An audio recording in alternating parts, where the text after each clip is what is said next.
Welcome, everyone, to the Is This Love podcast, where we traverse. I was going to say traverse, and I said travel instead. So traverse the weird and wonderful world of romance and love. You know, we're a little giggly today because we're talking about Wi-Fi and the internet, which is always like really interesting and funny conversation when you think about it. Like, oh, that darn Wi-Fi. I'm Francis, aka the other guy. Right over there is Miss Sara Nade. Hello, Sara. How are you?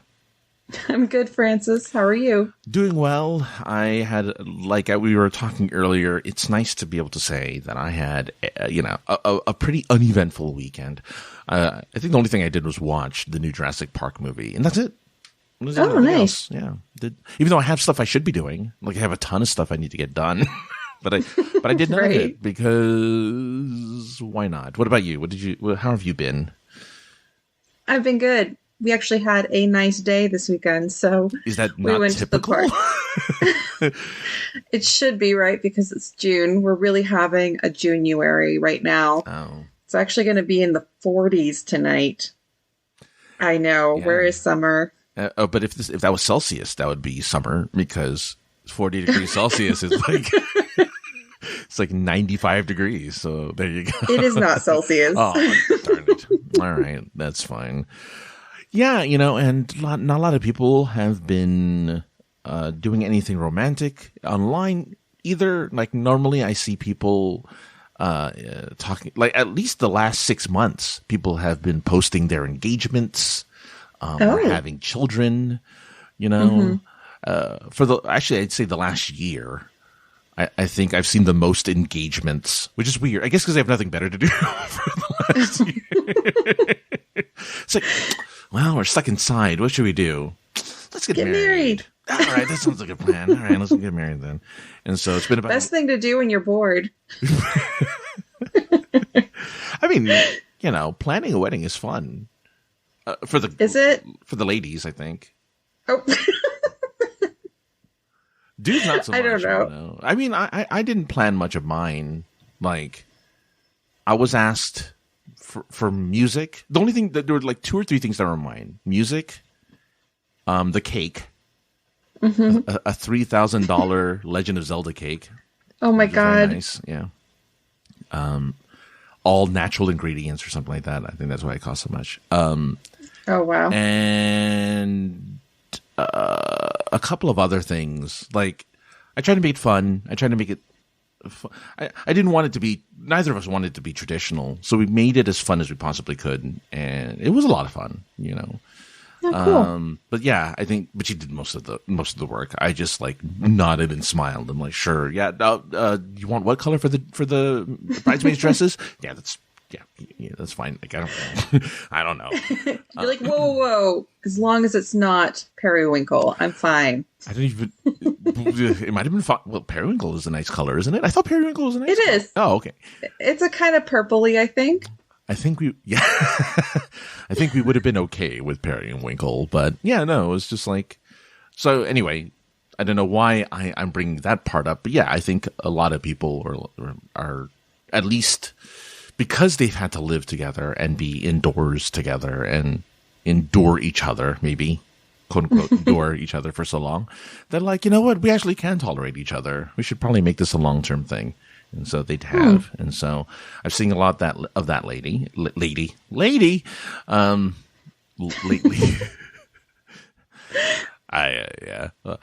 will not do my, oh my God, what's his name?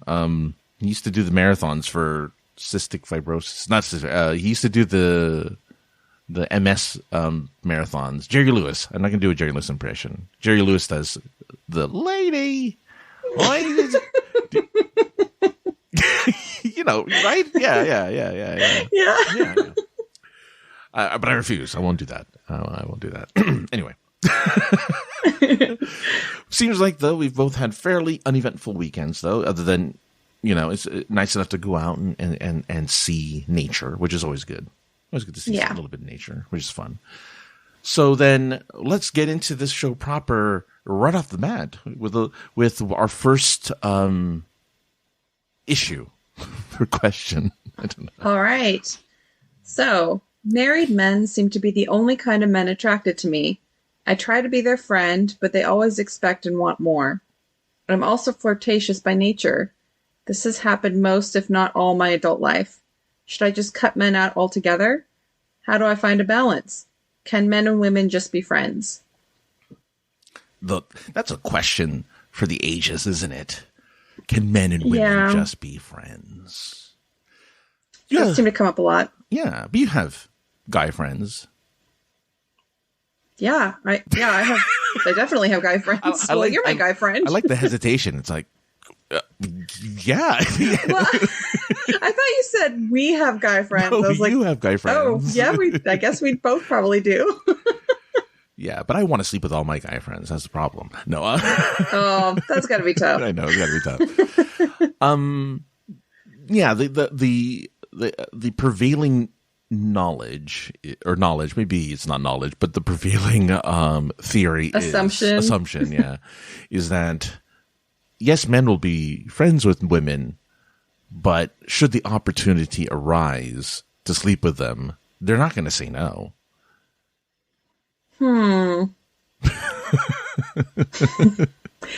think I have guy friends that would not want to sleep with me. Okay. I don't think it would ever be anything more than platonic on either of our parts. Mm-hmm. But I'm not flirtatious with them. I don't think that matters, though. I mean, I know she mentions that there's flirtation, but I don't know if that necessarily matters for the most part. Now, I'm not sure. I don't know. I mean, there's a lot of women I don't want to, who are my friends who I don't want to sleep with. Because I don't know why. I feel like I'm doing them a disservice by not wanting to. like, why wouldn't I? Right? Like, I don't know. I guess I don't think that way. Yeah. But I think that, but I do think that may be typical. What do you think? It's at least potentially typical that men would want to? I don't know. I'm trying to think if any of my guy friends, it's really hard to say, would if they were given the chance, but I just don't know. So I think it's hard to say from my perspective. I feel like we're completely platonic, but I have seen other situations with other people's friendships where it's clearly not mutually platonic. Yeah. I think guys are usually not too blatant about their want to do things with their lady friends, mostly because they want to maintain the friendship. I think the friendship takes priority over whether or not they want to sleep with them. I think it, though, at least. Who knows? Again, it's hard to say.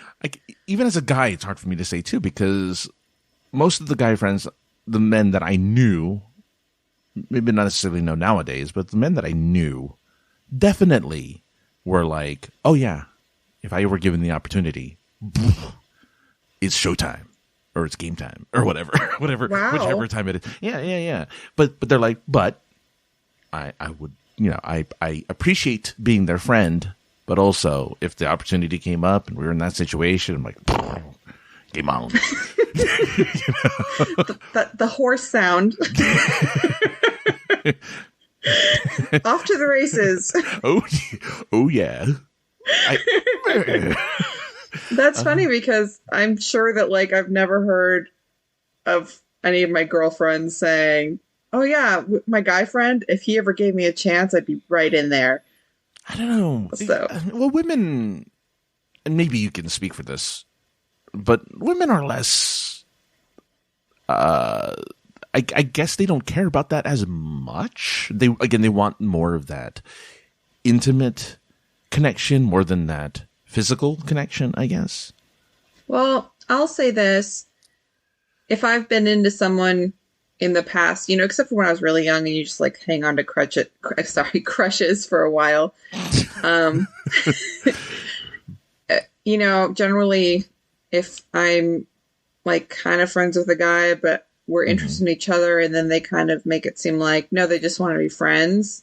If I really like them, generally I'll be like, nah, that's not really gonna work out. Let's just not be friends, you know? Oh, wow. So I don't really get into the friend zone myself as much anymore.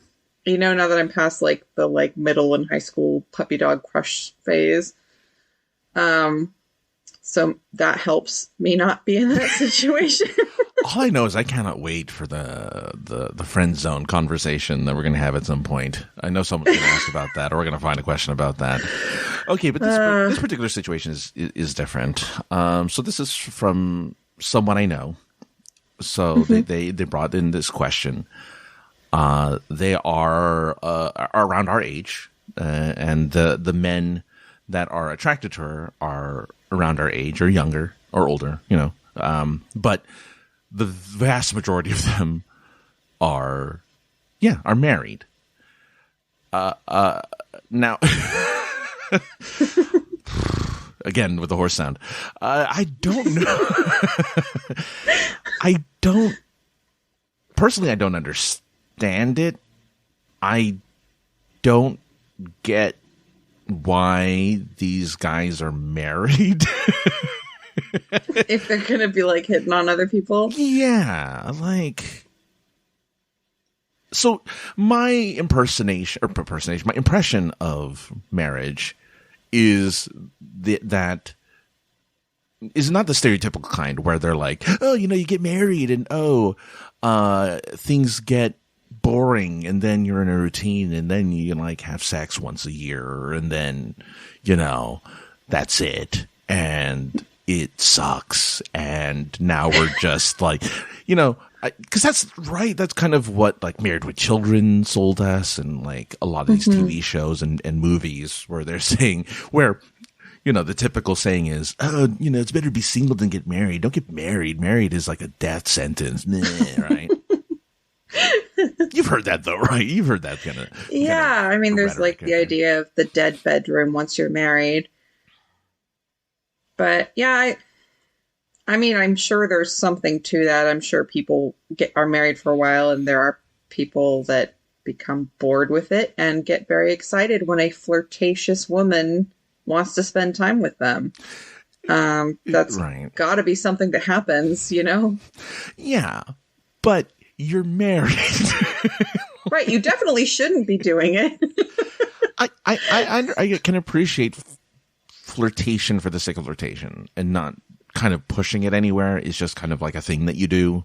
Like, oh, I flirt, you flirt. We know where we are, you know, we know where we kind of stand, but you know, it's fun to flirt, right? And it's harmless. It's not like I'm ever going to do anything. But you know, in this particular case, I believe there's intention. Right. Well, I'll tell you what, I would, you know, I can be flirtatious or have like be like that with friends, some friends, not like so much anymore, but when I was younger, for sure, like when it was like, you know, kind of like a singles social group, we're all friends together and we're just like that. But I, like, out of respect, I really wouldn't be that way with someone who's married, like me personally. Mm-hmm. So, I mean, I would just like, I would tone that part down, but it does not mean that the married person is not responsible for their actions. They absolutely are. I just wouldn't, because, I mean, kind of like out of respect for their spouse, but they should be not interested in me out of respect for their spouse, of course. Well, so it reminds me of that question of the guy who had the girlfriend who liked to flirt. Right? There was that guy the girl who would go out to the club or to the bar or whatever, and she was a social drinker, and she just liked to flirt. Like, that was her thing. And even though I guess we just assumed that every guy who she was flirting with was single because they're in that scenario. Yeah, I guess stepping back, and though I don't know, like, again, I'm not in this situation. You know, the question came as is, so we don't know whether or not the level of flirtation, or maybe even if it's something where she might be normal, and that's just seen as flirtation, right? Like, some women, again, remember, men look at being treated nicely as flirtation, right? Except women are just nice. Women are just very nice to people. What does she say? She says, I'm flirtatious by nature. So I think she is being flirtatious. However, if that's just how she is, then probably, maybe she just can't be friends with married guys. And maybe that she just can't. Maybe she has to make friends with single guys who are like, I'm single, but I don't like you that way, so we can be friends, Right. Yeah. I wonder, for just to play dumb, because I do kind of know a lot about the scenario, but I don't know how much I'm supposed to divulge. So I'm just going to say this: a lot of the people that this particular person interacts with is just people in her everyday life, whether it be work or just like that, just the environment that she's in. She has to work with certain people, or she has to interact with certain people. And I guess the only thing you can do is like tone it down and maybe turn it off. But it's, well, I think, I'm not saying she has to change who she is. She's just probably not going to make friends that way. No. And not like she's not going to make friends ever. No, I know what I'm you just mean. saying that in that environment, that's probably not where her friends are going to come from. That's probably where creepy jerks who are looking to cheat on their wives are going to come from. And that's unfortunate for her, because I'll bet that's really uncomfortable for her. Yeah. But she might have to put in some sort of extra effort to like hang out in spaces outside of her normal environment to make genuine friends and hopefully meet someone who is not a creep. That's true. Yeah. I think that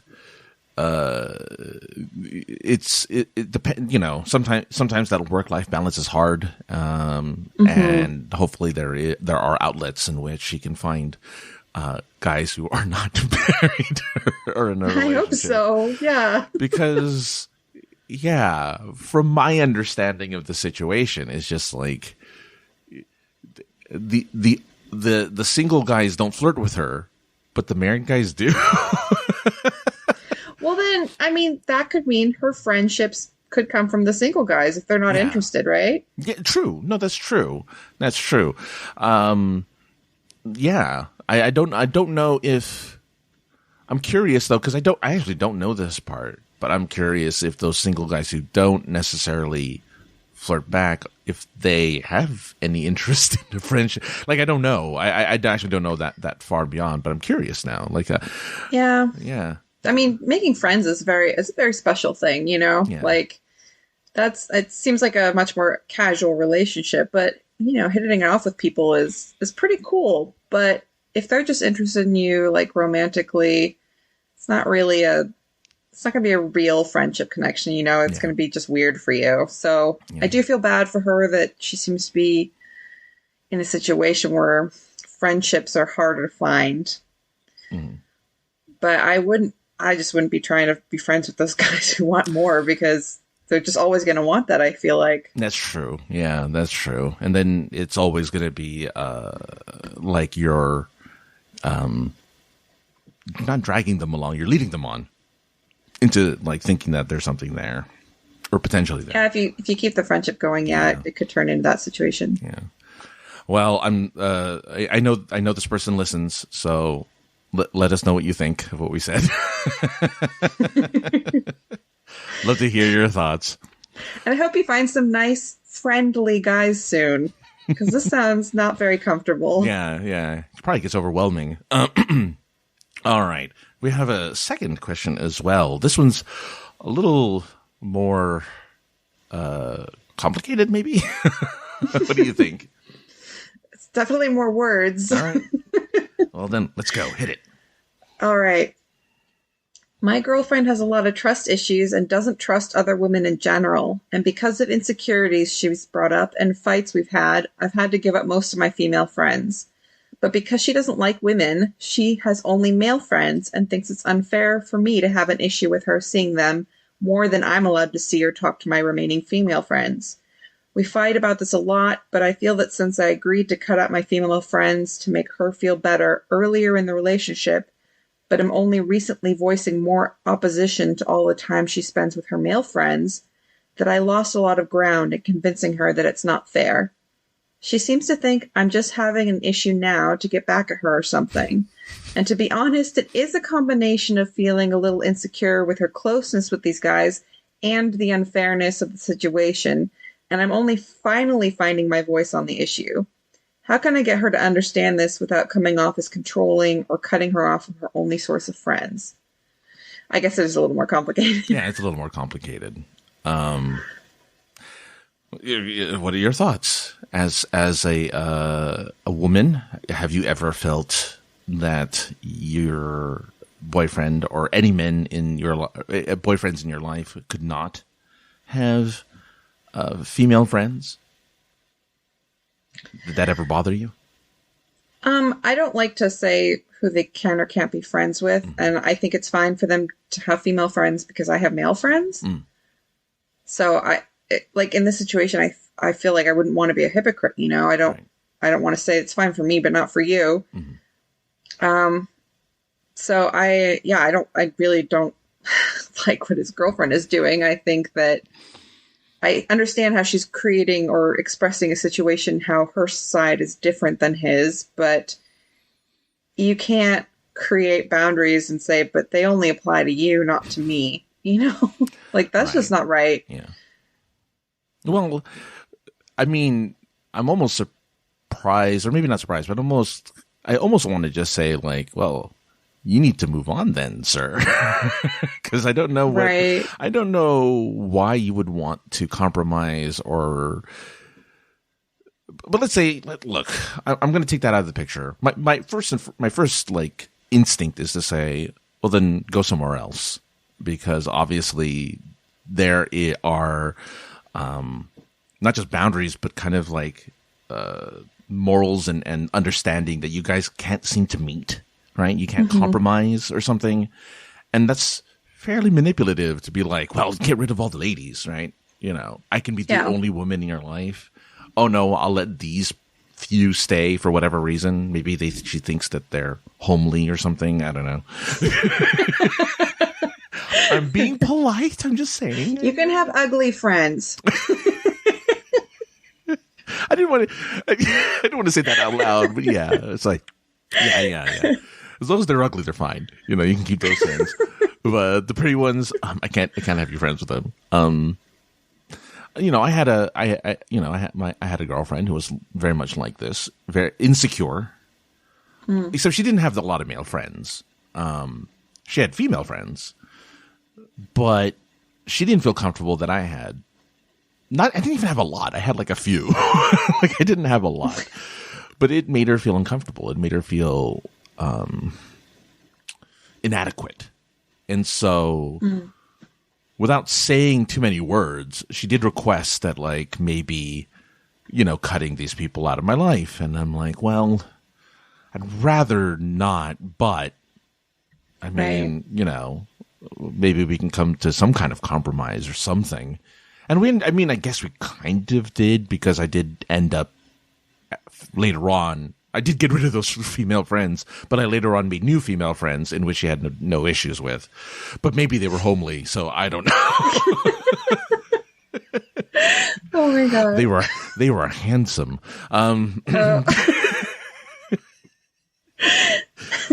So maybe that was the case. I don't know.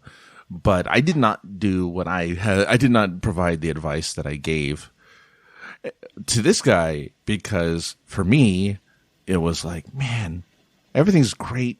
The sex is great. Like everything's good. I don't want to give that up. So I endured all of this stuff because I'm like, all this other stuff is really good with her.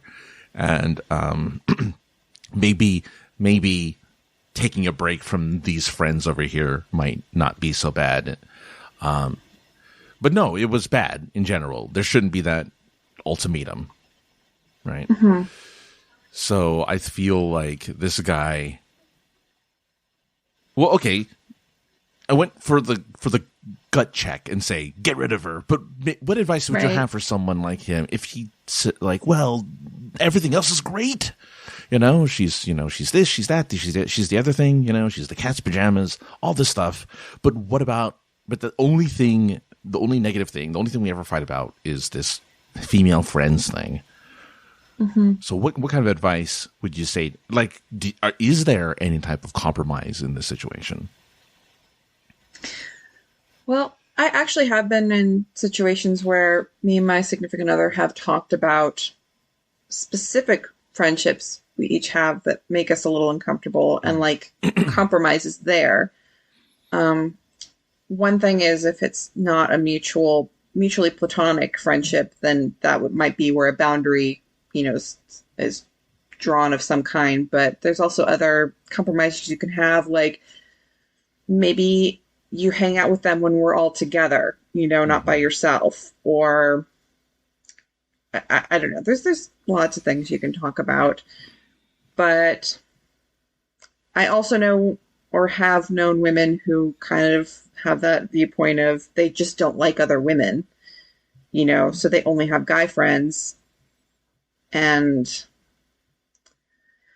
I mean, why are women so awful? I'm guessing it has something to do with going through like the crucible of female politics in like middle school and high school. You come out of that and you're either like, you know what? They're just horrible at that age and I can actually have female friends now. Or you're just like, all women suck. I only like guys. I'm only going to be friends with guys. So it depends on how you survived that part of your life. That's true, yeah. Okay. But if she isn't going to insist on having guy friends, then I think he needs to talk to her and say, I wanted to make you comfortable. And so I got rid of some of my friends and I tried to understand that you only have guy friends. And I apologize because I should have brought up my feelings earlier.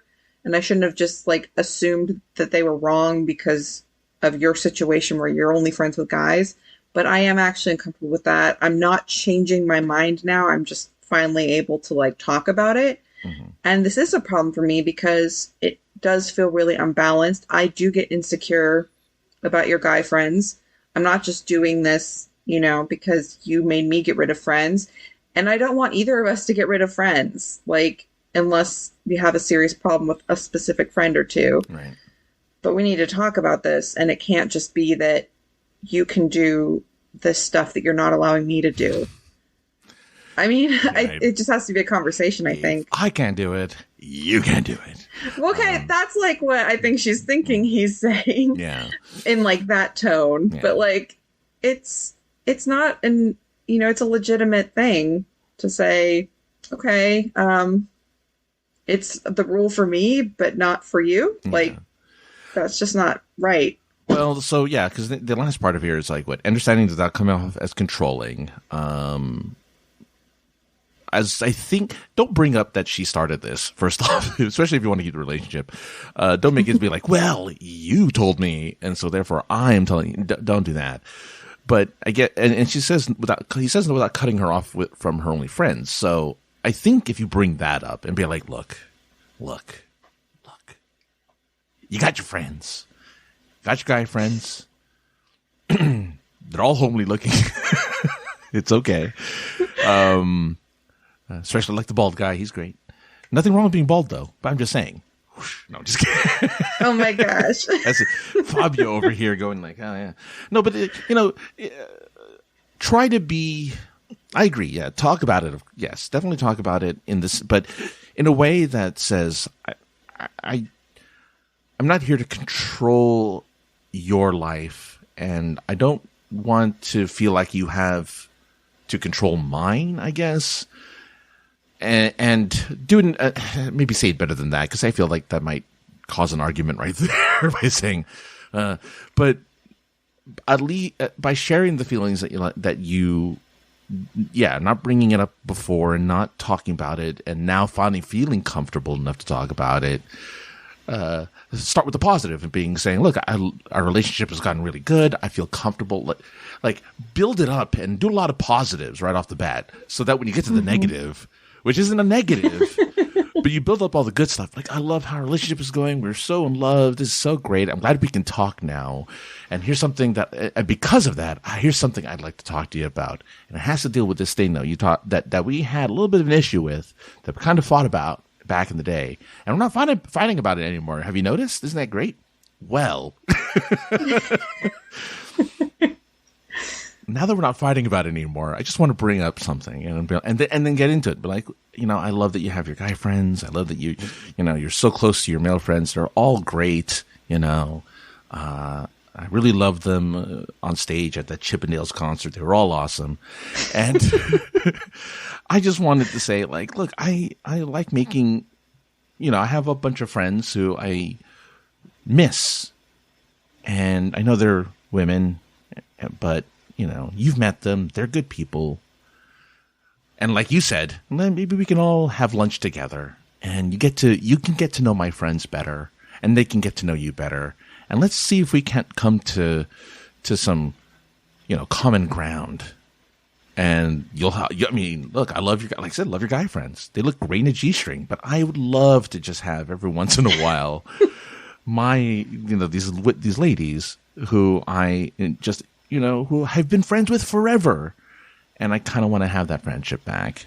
What do you say? And that way, it's not like you're attacking her in any way.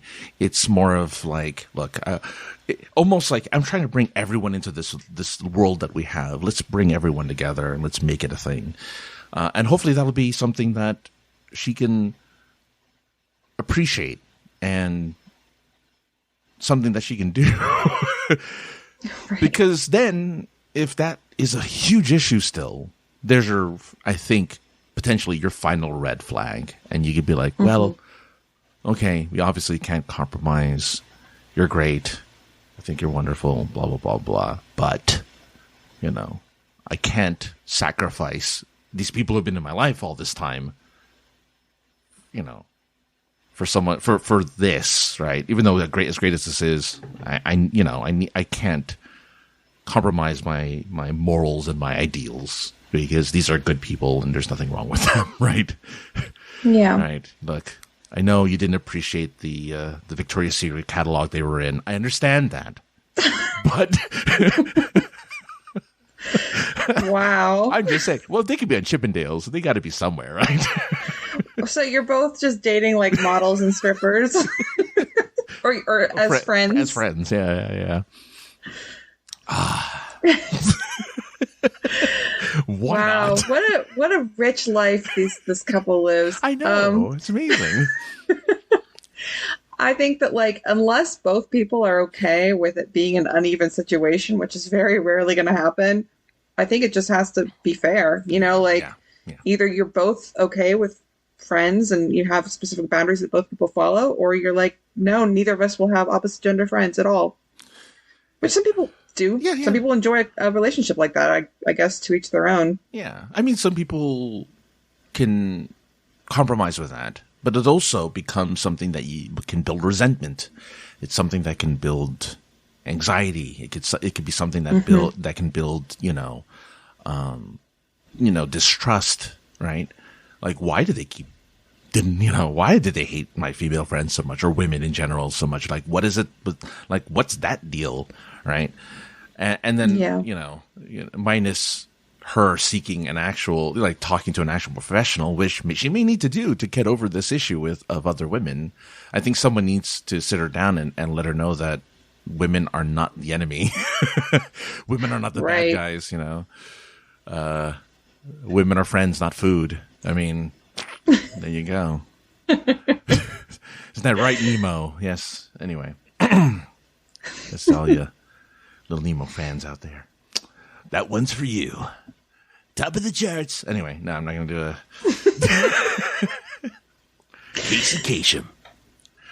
Top of the charts, 15 years running. Oh yeah.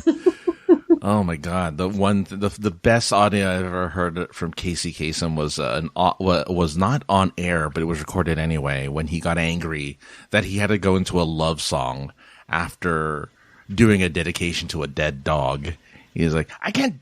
This is stupid. I shouldn't have to go into a. I think I heard that. You must have. Yeah, that made the rounds for a while, and I'm like, oh god, that was hilarious. He's having an off day. Well, no, but okay, no, I get it from Casey's point of view. I'm like, how do you do that? I gotta go to a love song after telling you about a dead dog. Like, what are you doing to me, man? Oh man, what a terrible producer. Anyway, all right. Well, hopefully we helped a couple people out. If not, hopefully both of them are listening. Even though the other one came from the internet, come and talk to us, other person. Let us know what you thought about our advice. Did you get rid of your girlfriend as a result? Did you decide to get married and hit on some other woman? I don't know, but whatever you decide to do, maybe you think that you can't be friends, or maybe you finally admitted to your girlfriend that you wanted to sleep with all your female friends. Whatever. Don't ever say that. That would definitely solve the problem. If you want to make things worse, there's your advice. But what you can do is write in IsThisLovePod at gmail.com. We'll answer your questions, give you some advice, share with you our wisdom, and as always, I guess pair you up with supermodels and strippers in our made-up scenarios, because that's a fun thing to do. In our made-up scenarios, I was going to say, we're promising a lot right now. I'm not saying that's going to happen. I'm just saying we're making up the scenarios for you guys just for fun, But anyway. As always, though, we have a wonderful listener and fan of shows that are in the sincere sarcasm oeuvre. And that's the Mr. Right Cow Left Coast. Likes to send us a message every episode. And this is from, I think, 2 episodes ago, because that's just how we roll. So we have a couple questions that I think we picked out. Sarah, what is one of those things that he wanted to know? All right. First one I'll read is Top Gun Maverick. Yeah. Which you did. I did see. Which you did, and I think he's talking about you, Francis. Yes. You did a mini review of. Yeah. Was full of relationships. One romantic, plenty professional. Yeah.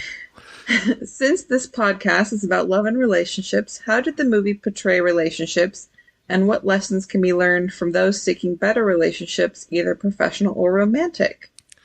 Well, here's the thing. Never take relationship advice from a movie. Number one, because they give some crazy advice in these movies. Now, in this particular case, what I love about this Top Gun Maverick is that Tom Cruise, his character, falls in love with another character that is only mentioned once in the original film, because his original love interest in the first movie was apparently too old looking for the film. Oh, yeah, probably. That's how they do. Yeah. So they picked Jennifer Connelly instead, who has aged very gracefully over the years, and age appropriate, weirdly enough, which just weirded me out. But yeah, because usually they pair the dude up. He's like 60, and they usually pair him up with someone who's like in their 30s, right? Yeah.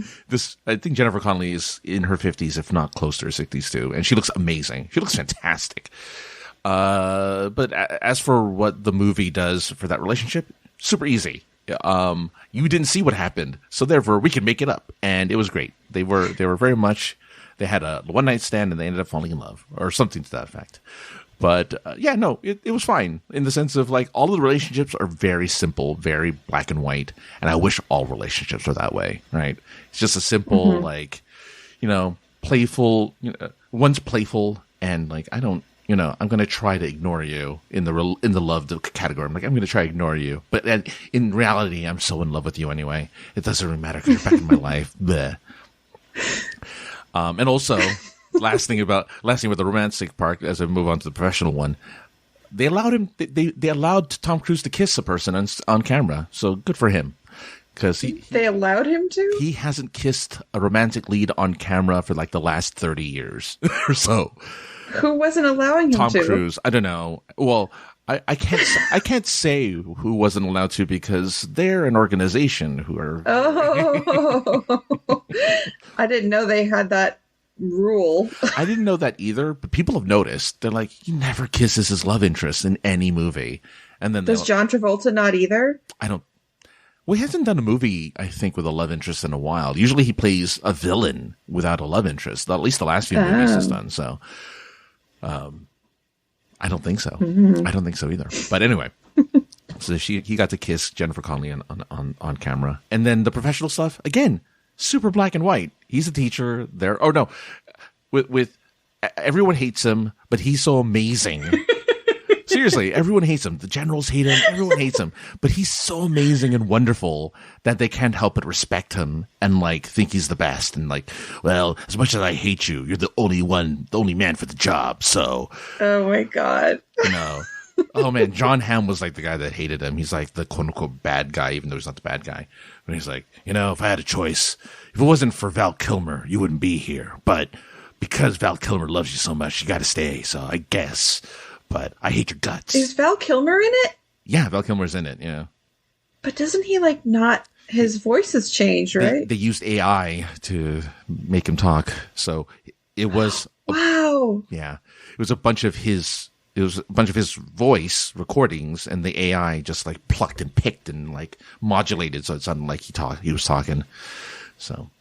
Oh, wow. You know, they could have his son do the voice because his son has such a similar voice to him. Oh, they should have done that. Yeah. Yeah. That's crazy. Good for them. Like, getting him in there and, like, using the magic of computers. It was a very brief scene because obviously he's very ill, or he's recovered, but he's, you know, weak and, you know, he had a lot going on. But it was a very emotional scene to see them two together because they meant something in the first movie. Yeah, you get manly tears, you know, just manly, like, oh, that's so great. Anyway. Oh, I love Val Kilmer. Yeah, he's fantastic. And so, yeah, that's really the professional is, I hate you, but you're the best. So we're going to respect you anyway, because you're wonderfully good. It's like, all right. Oh my God. Yeah. All right.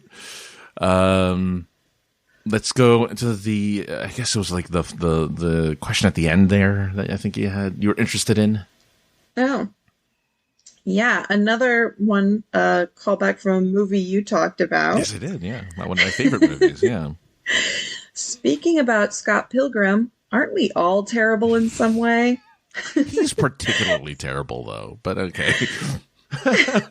We are all fallible after all, right? How do you interact with those who don't hold that view about the fault-filled nature of being?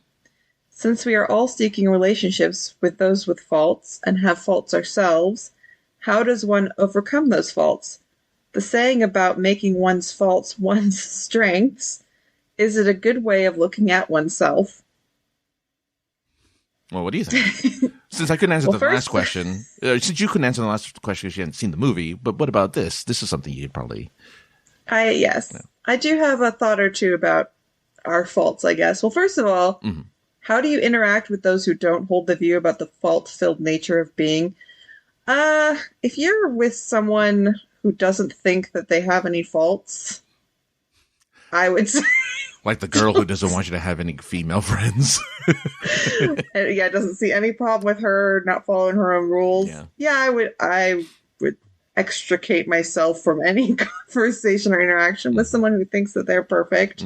And yeah, it's the same thing. Like, if we all have faults and we're seeking other people's with faults, or seeking other people with faults, not because we want their faults, but because that's just what people have. Yeah. I guess what you're looking for is people whose faults you can live with and who can live with yours. Because, yeah, everyone's going to have them.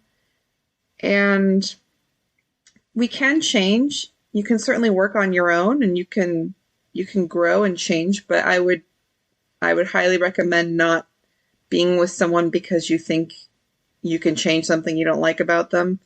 They may change, but they might not change the thing you want them to change. And yeah, just try to make sure that you like or are okay enough with the things that you're not crazy about them. Yeah. I mean, no one is perfect. Well, not. I mean, I can't say the joke now because Sarah's laughing already. All right. But I saw your face. I knew where you were going. You knew where I was going. You know where I was going. Yeah, no. You can't. Yeah, there's a lot of expectations, right? We enter relationships putting our best foot forward, right? It's always an interview. We all have the ability to work as ourselves and be a team leader, and also work as a team. And we're efficient in Microsoft Office and other such programs, right? Like that's what we lie about it too. We lie that we know how to do Excel formulas and that we know how to, do PowerPoint presentations. And I don't lie about that. I know how to do that stuff. Okay. But I mean, some people will exaggerate their ability to do those types of things, right? Like they'll say, I can, I know that stuff, but I don't know if I know it as well as another person. But you don't say that. You don't tell the person that. Instead, you say, I know how to do this thing, right? And when you're in a relationship, you do the exact same thing.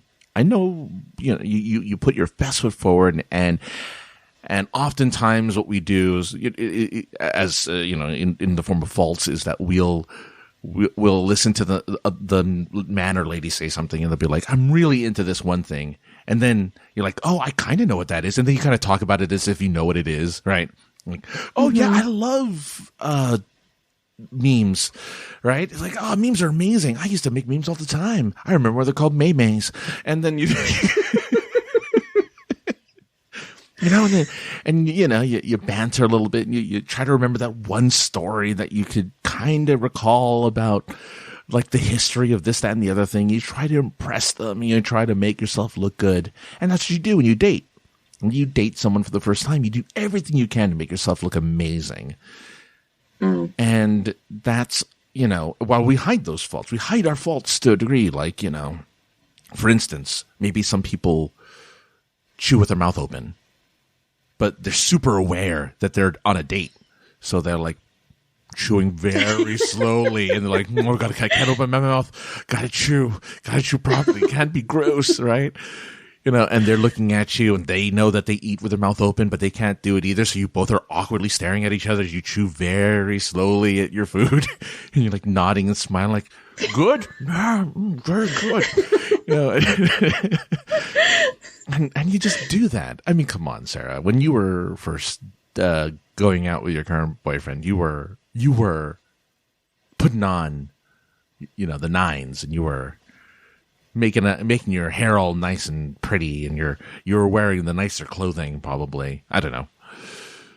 Yeah, I mean, I did pick out a nice outfit, and I did try to make my hair, nice. I mean, honestly, I probably didn't change my appearance to be nicer to the difference that a lot of people do on a first date. Right. Like, I put on a tiny bit more eyeshadow than I normally do. And I don't really have a lot of super nice clothes, so they were nice-ish, they weren't I wasn't wearing a ball gown or anything. Yeah. But you probably avoided things that you do that may, in your own head, be like, oh no, that's kind of weird. That's kind of... For instance, no one believes I did this, and I understand why. But I never farted in front of any of my female relationships. Male ones, of course. Male friends, sure, why not? Women, female friends, girlfriends, never farted in front of any of them. Never passed gas. Never. My other friend, because you had a 14-year relationship. No. Didn't you? It was 14 years. No, it was 7. But I think yeah, I like the double. Still a lot. That's a lot. Yeah, in my 7 years, never farted, never burped. Well, not burped, but never farted in front of her ever. not in bed, not in like as a joke, not ever. I would go to the restroom and take care of that business and come back out. Maybe it all came out in your sleep and she just never told you. Oh, okay. Okay. Wow. I mean, yes, it's very plausible where I'm in the middle of sleeping and all of a sudden, one squeaks out, no pun intended. But but I did, I actively made an attempt not to be smelly in any way, shape, or form, to have fairly good breath, except in the morning when you have morning breath. Sorry, unavoidable, you know. But yeah, without having to get up and brush your teeth and come back, like, hey, my breath is all fresh now. It's like, dude, that's too much work. But right, like that's something you avoid. Sarah apparently farts all the time in front of her. Oh my gosh, I did not say that. Her surprise. Okay, well, I don't remember on our first dates having to hold in a whole lot of gas. I don't think that was an issue. I don't remember having that problem at all in the first few days. I don't even think, like on our first date we got coffee. That doesn't really give me gastrointestinal problems. Well, okay, but is there something? Yeah, I'm trying to think. I got her to talk about fart for like 5 minutes here. This is amazing. No, like what is it something? Yeah, what is something that you consider? Well, okay, I am a pretty good driver, but I will say he was following me to like a park or something because we decided to go somewhere else because the parking ran out, like of time that you could park in the place we were at. And I was extra conscientious of how good my driving was because I knew he was behind me. And I'm actually a really good driver anyways. And he has commented on that since we've been dating. I just want to say, I'm not like a terrible driver and I only care about safety when I'm dating someone for the first time. But then that's not a fault, though. If you're naturally a good driver and you just happen to be even extra good for when you took him to the bar. I was like going exactly the speed limit. Okay, no, but oh my God. All right. We're learning that Sarah has no fault here. I do. I just don't know if I'm good at hiding them. Oh, I see. Okay. Well, in that case. All right. Yeah, I think my faults, I kind of like blurted them out like in the beginning. I was like, just so you know what you're getting into. Like, you might notice that I do this or that. And, he was like, that's okay. I've been with other people like who have those issues or whatever. It doesn't bother me at all. So that was really good because it's good to for me, it's like good to like find out right away if things are going to be a problem, Right. Because, which is good. No, that's, I feel, I mean, don't give it all away. It's like, I have a couple bodies under the floorboards. Don't give that away yet. Yeah, no, I didn't tell him about that, obviously. Take your time when it comes to that. But yeah, no, you're right. You want to be able to at least say kind of that top tier stuff. Like, look, I just want to let you know that I don't, chewing gum out loud annoys the hell out of me. So sorry. Please don't chew gum out loud if that's something you do. Something like that, right?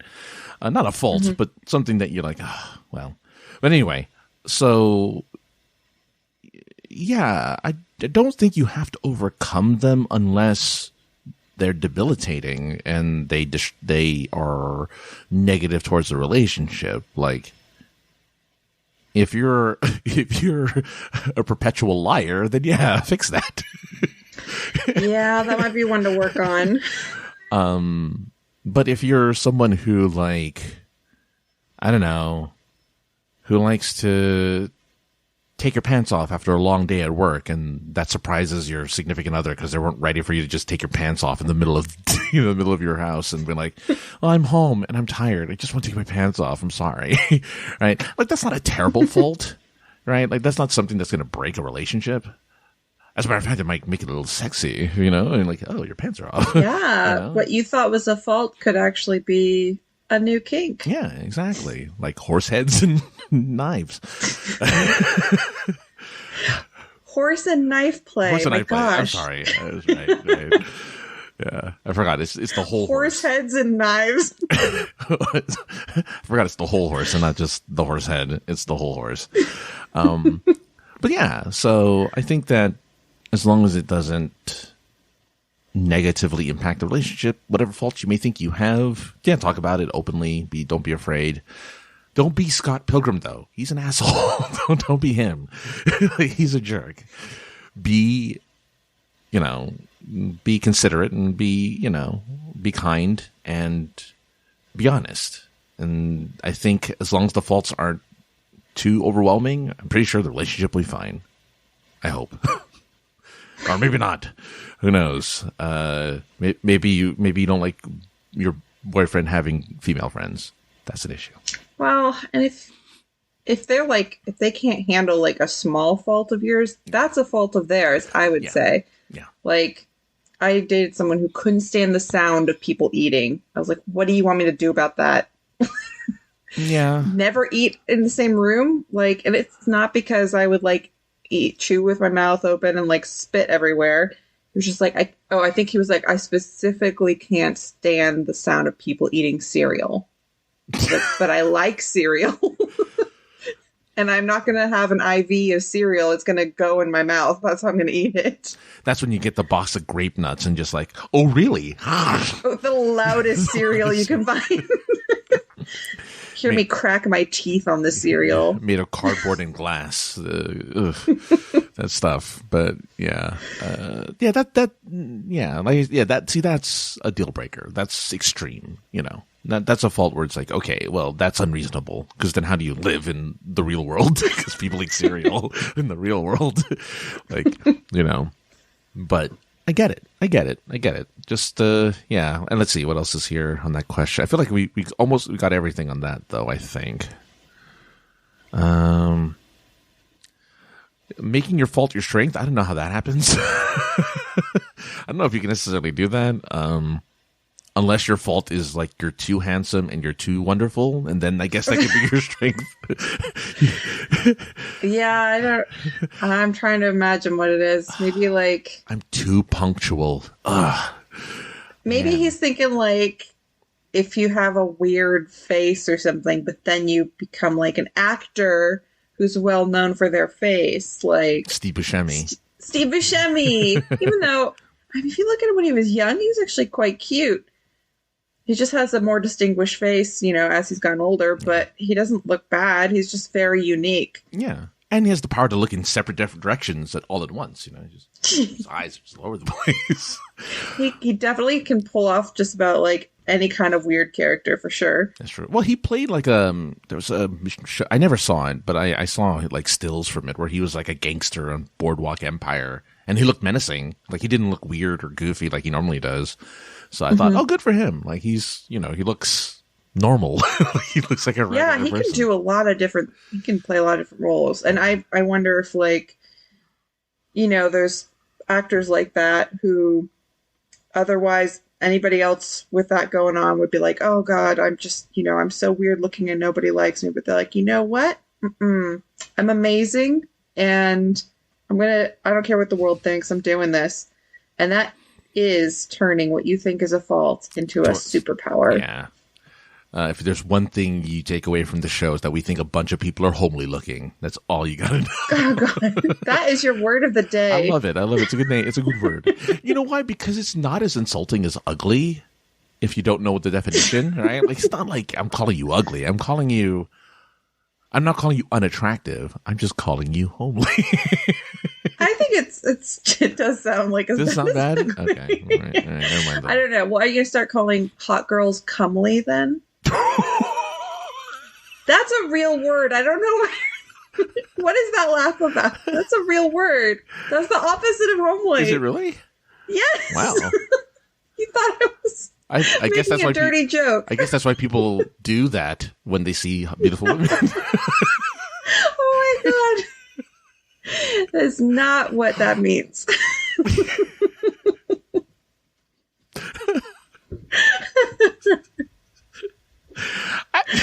Oh my God. We're trying to keep this family friendly. Talk. Oh man, there's this one song I love It's from the 20s called Ain't She Sweet? And it's about the hook is, I'd like to tell you confidentially, ain't she sweet? And I'm like, confidentially? That's all right. But it's just admire. It's like a weird kind of, I kind of equate it to hip hop, where hip hop so hip hop nowadays does a lot of like, they admire women in a very sexual way, right? Like it's very like they're hot and they're booty and blah blah blah. Well, this is like the 20s equivalent, but instead they're like, doesn't she have a great smile? Look at her figure. Like they kind of mention certain things where I'm like, you're just checking, like, this whole song's about checking this girl out. Like that's all the song is. Is like you're just checking this girl out, and you see her again, ankles, right? The whole ankle thing that we can never get rid of ankles, right? Looking at the bloomers, like, oh man, look at those bloomers. Look at oh, I saw a half of a neck there. Yeah, it's like, oh my god, look at that! Look at the front of her neck. It's amazing. Oh, the front of her shirt lets me see up into like her clavicle. Oh my goodness, her clavicle. Oh my gosh, that would be risque. Well, 20s, right? Yeah. Although that was for some people because other people were in the flapper dresses, right? Well, yeah. So I guess there's two extremes in the 20s, right? When they have the flappers who wore the really short skirts and the short bob hair, and then you had the very formal, still kind of late 1800s, early 1900s look, where it was like the big dresses and the big hats, and they look very, even in the summer, like they're covered in 17 layers of clothing, and they're like dying. Well, and I'm sure they thought like this is how proper people look in those flappers, or the degenerates of society. They are. Oh, flappers are so degenerate. Well, speaking of degeneracy, we're going to go ahead and I think we're going to skip the article for today. I think, well, unless one stood out to you, I put two in there. Which I found interesting. I don't know if you had read either of them. Yeah, I did. I checked them out. Okay. Which one are you particularly interested in? I shouldn't have said we weren't going to do it, because I think we should. We're going to do it. We're going to do it, guys. We're doing it. Well, I kind of liked the top dating trends more because the other one was how often should couples have sex, and the answer was there's no answer. Yeah, so I just find it was what I liked about it though was they gave a lot of statistics, and I thought that was really interesting. Statistics. But okay, let's go into the it's a Mashable article on the four of the top dating trends of 2022 so far. So there are some trends that apparently stand out when it comes to dating. Of course, dating being more and more complicated, and hopefully you guys are still finding dates out there during this time. There's a lot that went on in the last few years, but why don't we go? Let's start with the first one here. What's the first one? Choose your priority. This is really good in the sense of like I think a lot of people throw dynamite into a lake.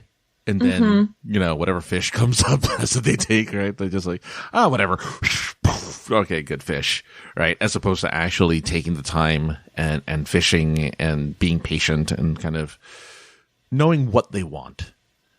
Yeah, and I think the article is saying, like, this has shifted since, the whole article is like all this stuff that has shifted since COVID. Yeah.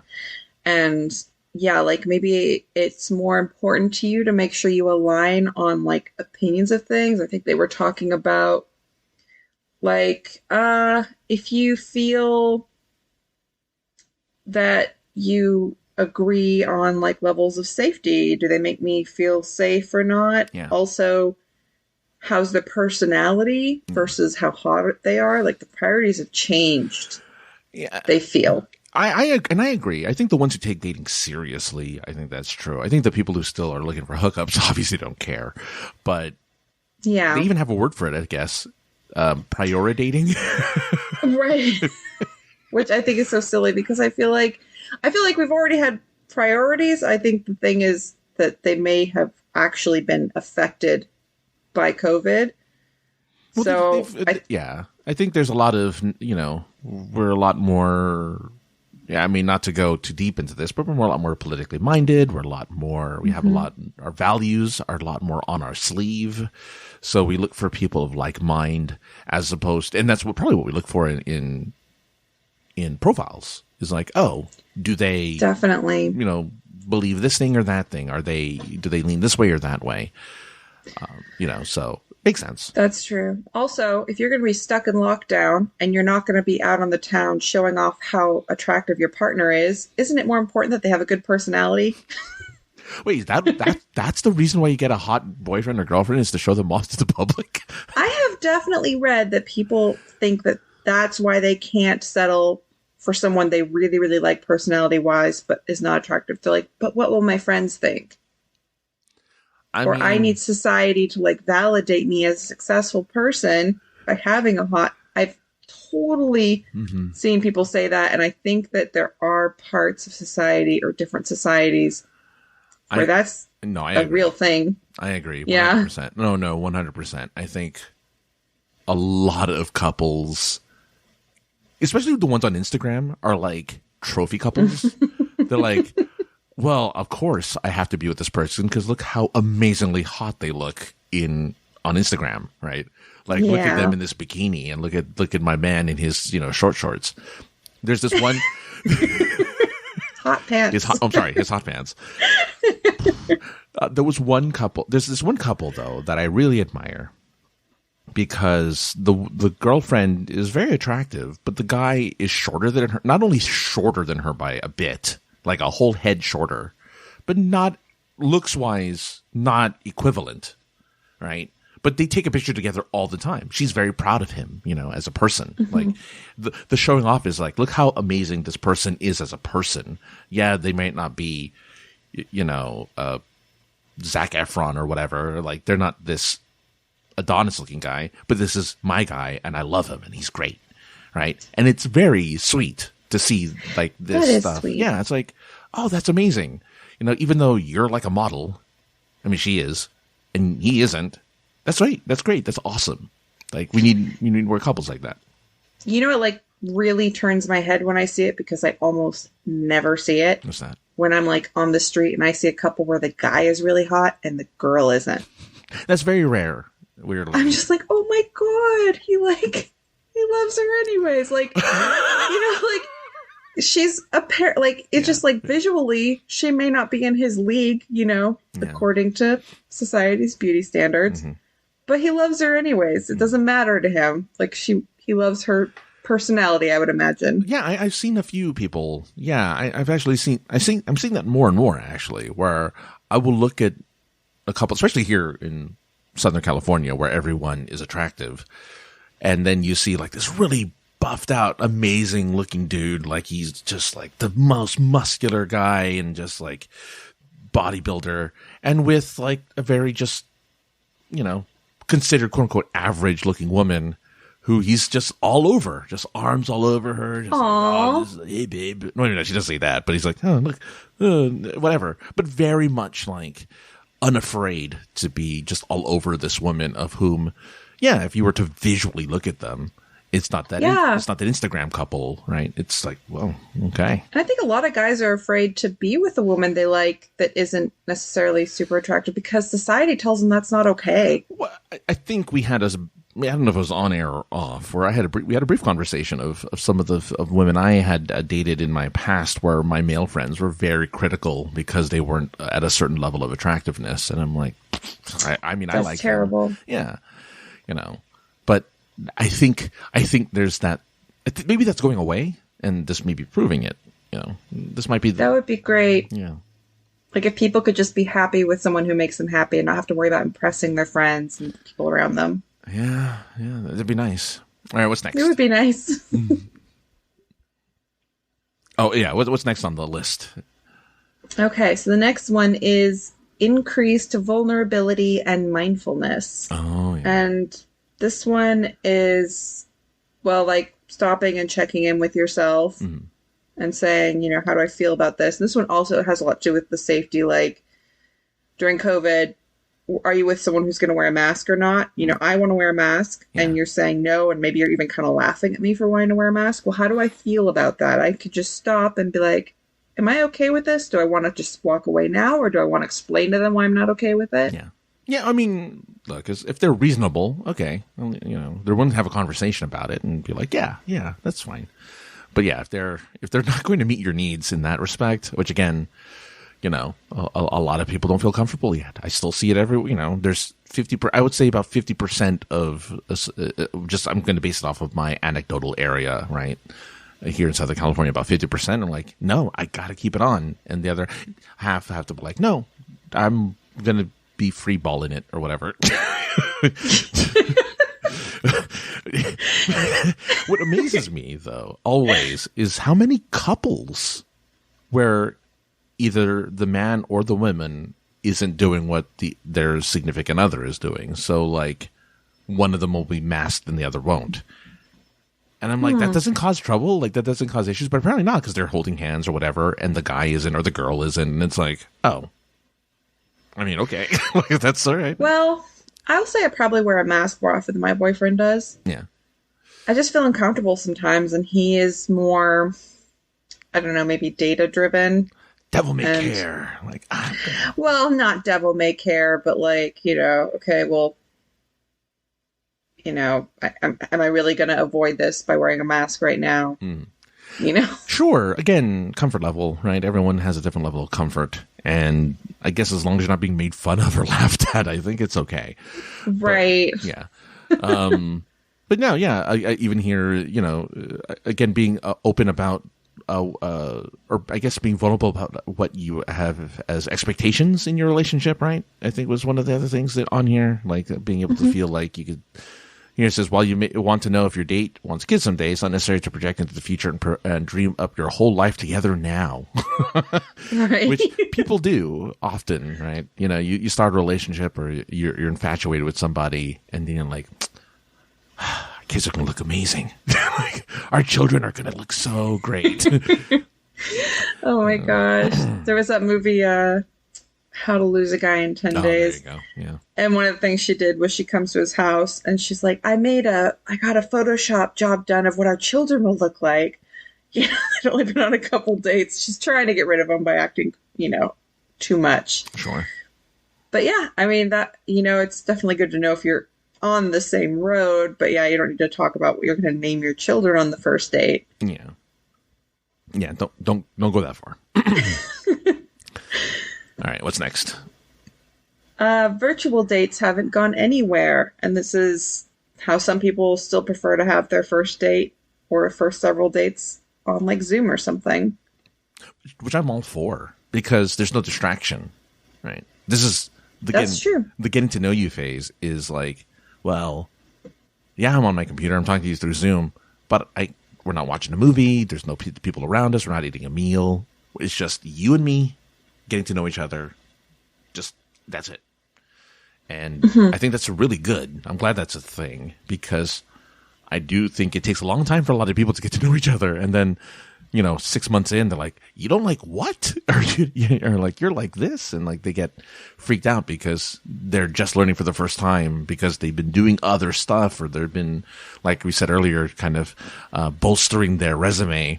And they don't, you know, they don't say certain things or do certain things. While here, you're forced to kind of, because if you have to talk, otherwise it's just silence.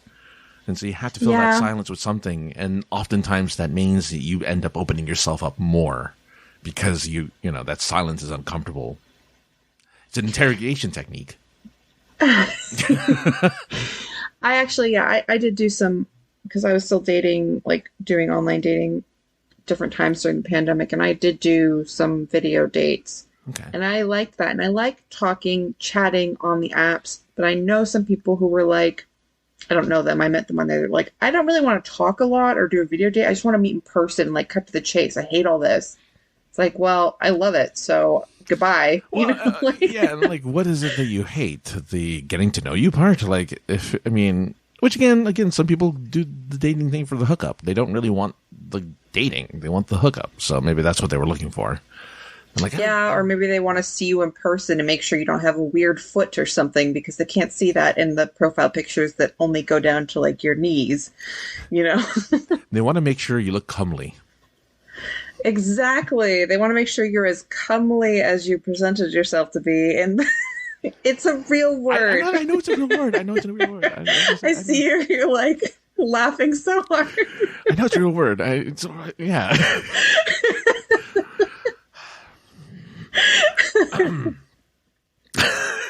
Oh my gosh. All right. Anyway, what's the last one here then? This one is sober curious dating on the rise. And that sounds very strange. But what they mean by sober curious is people who aren't 100% sober, but are sober curious. Like they could be sober or they're more interested in that lifestyle. And their reasoning for this was that people drank a lot more during the pandemic. So now they're kind of like swinging back the other way. And they're like, I don't really like that lifestyle that much. And I could definitely date someone who doesn't drink at all. Yeah. Dry dating, I guess, right? Because it's Yeah. yeah. I mean, I know that drinking helps make people more comfortable, I guess, loosen them up a little bit. Open them social up lubrication. Social lubrication. I think that getting to know yourself when you're sober and expressing yourself when you're sober is probably a really good idea. I'm glad that's being a thing as well. I don't, even though I mean, I'm not gonna lie. I think people can be fun when they're drunk. I'm often, the designated driver. Or I was often the designated driver because I didn't drink much. So I got to see a lot of my friends and exes and whatever. They were all how they are when they're drunk. And it's like, this is fun. Like, this is so fun. Right. And it kind of was until they threw up in your car. But other than that, when they didn't do that, it's like, this is really interesting. And I have something to hold over them as a funny, not as a maliciously, but as a joke. Like, haha, I remember when you peed in a bush or something. Like, oh. I had to hold you up and you peed in a bush. That was weird. But, that's the kind of friend I am. And that's what I hold it over them. It's like, can you do this thing for me? I held you up and you were peeing in a bush. I peed on my shoes a lot when I was in my drinking days. I would try to you're like outside in like the park or something. And you like go behind a bush or something. But you're just not, as a girl, I'm not used to stand-up peeing. So it was hard and I'm drunk. There's like no way to aim. I would just get a little bit on my shoes. Just a few drops. I love how comfortable Sarah's getting the more we do this show. Is this something you think she would have said for episode 1? Peed on myself a few times. And those shoes are long gone, by the way. I don't no longer have the old college drunk little drops of pee shoes. Yeah. See, here's the thing. You know how we again, how I say we bolster our resumes. This is when we downplay what actually happened. Okay, I did not just like totally pee in my shoe. I'm not saying in, on, not in, on. It wasn't very comely, I know that much. It was not a comely time.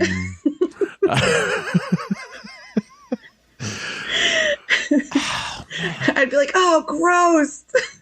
Why can't I do this? Look, at least you didn't try to number 2 while you were drunk. Oh my God, gross. That's where I draw the line. Well, like out in the park? No. Just fertilizing the bushes. Anyway. Oh, nasty. Things you don't do on a first date. Those things we try to hide, those negative things we try to hide in a first date. Well, that's one of them. Oh my God. Some people are comfortable. Okay. Last thing before we get going, because we do have a bonus episode. It'll be fun. Go to patreon.com/aka the other guy for the bonus episode where we talk about other stuff that's a lot more loose and a lot more just kind of like fun. Although this is fun. So I guess it's just fun on top of fun. Yeah. But have you ever been comfortable enough in a relationship to leave the door open when you use the restroom? Yeah. Oh, I've never done that. Never, even to pee. Just like nothing. I mean, obviously to pee. But pretty much only to pee. Yeah. Yeah. Well, as far as I know, people do both with the door open. I'm sure if enough time passes, I mean, well, you were married, so maybe for some people, no amount of time. I've never done it for anything other than pee, but I'm used to having it open so my cat can come in and out and, do what he wants to do. So yeah. Well, I think the ex was fine with it. I was the weird one where I'm like, no, lock. No, you don't need to be in here. You locked it when you went pee? Yeah, it's like, no, you don't need to be in here while I'm peeing. Nobody needs to see that. Nobody needs to see that I like make patterns and stuff. No kidding. Oh, you're making a show in there. Yeah. Where I do puppetry, and everything. Anyway, nobody needs to see that. Okay, well, there you go. For more, I'm surprising Sarah with the topic for tonight, but for more stuff like this, go and check it out again. Patreon.com/aka the other guy. Any amount will do. Again, helps take care of expenses and whatnot for the show. And you get a little bonus episode where we talk for a half an hour or so about more love and relationship stuff, but less like the weirder things, like weird stuff.